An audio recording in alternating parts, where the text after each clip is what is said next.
Chloe and Kendall are identical twin daughters. They're 18 months old. And at about 12 months, 13 months, they were diagnosed with restrictive cardiomyopathy. I remember looking at one of the doctors and I kind of asked best case, worst case scenario, and they said heart transplant.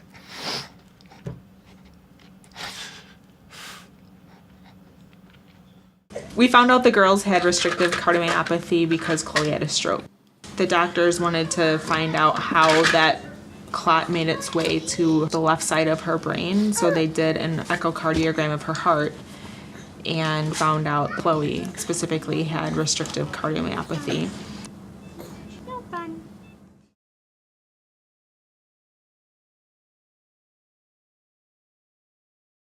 Because she's a twin, we wanted her sister tested as well, so Kendall received an echo and confirmed that she had the same heart condition.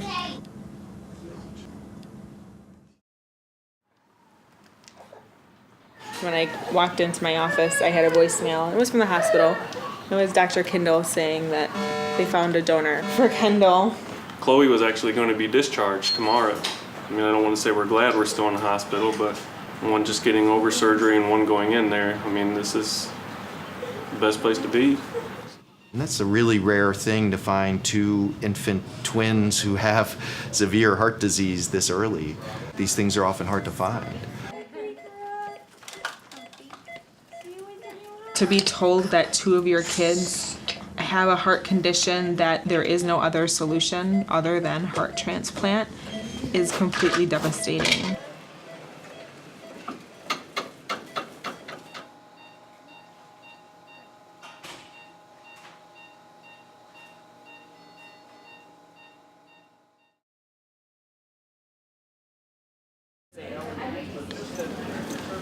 The amount of x-rays and blood draws and echoes and caths and feeding tubes and colds and everything that goes involved in being at the hospital and being sick will wear anybody out. And they're happy. These two little girls don't know how strong they are. They won't ever know because if this is normal to them. It's amazing.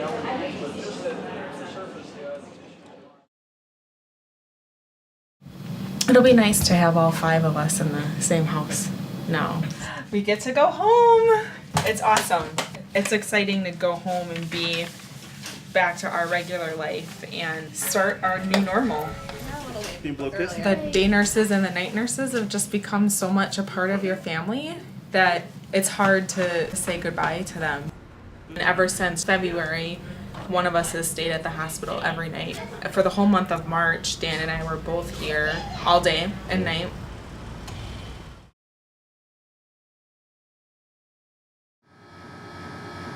The girls are both coming in for their heart cath, so they're going to do a biopsy of the new heart, and they'll check for signs of rejection on the cellular level. Kendall will come in later today, and she will have hers done, and then they'll send her to the outpatient. But Chloe, after her cath, will go back to surgery to where she can get this tube pulled out of her nose, and she'll get her gastronomy tube. Transplant's a life-altering surgery, obviously, but it's also not a forever treatment. Right now, we know that all transplanted hearts will eventually reject. We hope that with an infant, we can get about 20 to 25 years of function out of that heart. No one likes a therapy that's predicated on the death of another patient, which transplant is. We need another solution for the organ supply issue. And I think there's possibilities out there, but it's going to require some intensive effort, research monies, and development, but I think it's doable. We'll follow her really closely still. So we see these kids after their transplant every week or two for several months. She'll get another catheterization again in a couple of weeks. And hopefully that one will be perfectly normal, right? Jeepers.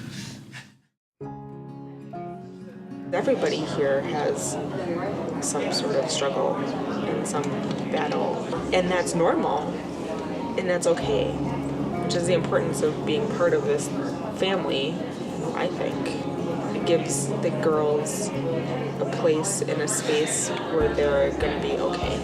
Everyone is here for your child. Okay. They saved both of our daughters' lives. I mean, we're just trying to find a way to pay it forward. We're relying on somebody else's generosity to make sure your child lives, and that happened, which is awesome. Every day is just an entire blessing for us. If we didn't have the HermaHeart Center, it's scary to think of what would have happened to our daughters.